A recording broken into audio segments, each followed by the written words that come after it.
सरकार में मंत्री और सुबह सपा अध्यक्ष ओम प्रकाश राजभर अक्सर बयानों को लेकर चर्चाओं में रहते हैं।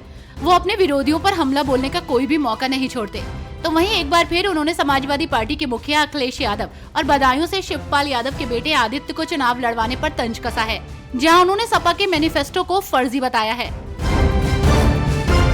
लोकसभा चुनाव से पहले एक बार फिर ईवीएम के सभी वोटों की गिनती वीवीपैट की पर्चियों से कराने की मांग उठने लगी है।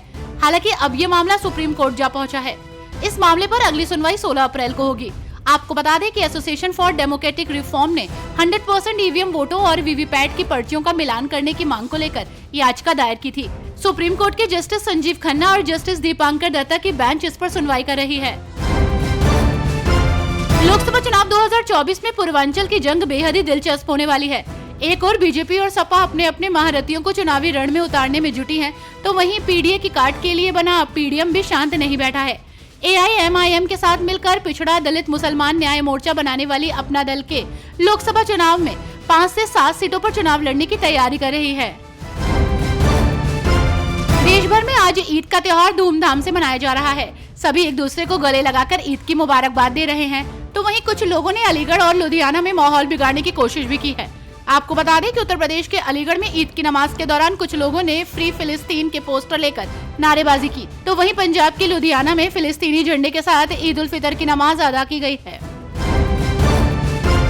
राजनीतिक पार्टियां आगामी लोकसभा चुनाव की तैयारियों में जुटी हुई हैं। इस बीच आजमगढ़ से सपा उम्मीदवार धर्मेंद्र यादव ने बीजेपी के 400 पार वाले नारे को लेकर एक बड़ा सवाल उठाया है, जहां धर्मेंद्र यादव ने पीएम मोदी पर निशाना साधते हुए कहा कि प्रधानमंत्री के किसी भी नारे पर भरोसा नहीं है। भारतीय जनता पार्टी पिछले कई चुनावों में किसी भी मुस्लिम कैंडिडेट को अपना उम्मीदवार नहीं बना रही है। इस बार के लोकसभा चुनाव में Samajwadi party, Bahujan Samaj party, RJD सहित कांग्रेस जैसी पार्टियों ने भी मुस्लिम कैंडिडेट से दूरी बना ली है, जिसका मुख्य कारण ही मुस्लिम वोट बैंक रहा है। दिलचस्प बात तो यह है कि जिन सीटों पर मुस्लिम आबादी 40 से 50% तक है, वहां से भी किसी सेक्युलर पार्टी ने मुस्लिम कैंडिडेट को प्रत्याशी बनाने में सावधानी बरती है। सहारनपुर लोकसभा सीट से कांग्रेस प्रत्याशी इमरान मसूद एक बार फिर चर्चा में है। उन्होंने एक जनसभा के दौरान कहा कि कांग्रेस हिंदुस्तान की बात करती है, कांग्रेस हिंदू मुसलमान नहीं करती। बीजेपी वाले बार बार कहते हैं कि जो राम को लाए हैं हम उनको लाएंगे। आखिर ये गाना क्या चल रहा है? भगवान को ये कैसे लाएंगे?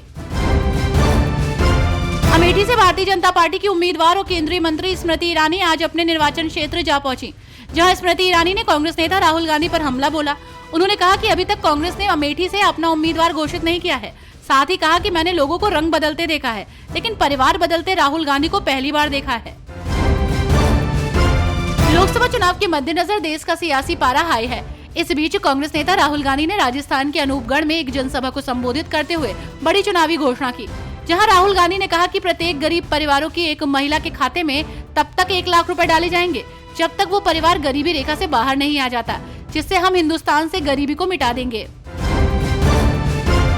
राष्ट्रवादी कांग्रेस पार्टी नेता प्रफुल्ल पटेल ने दावा किया है कि जब अजीत पवार ने पिछले साल महाराष्ट्र सरकार में डिप्टी सीएम के तौर पर शपथ ली थी, तो वहीं पार्टी संस्थापक शरद पवार भी सरकार के साथ जाने के लिए 50% तैयार थे। आपको बता दें कि पिछले साल 2 जुलाई को अजीत पवार ने एनसीपी में बंटवारा कर दिया था।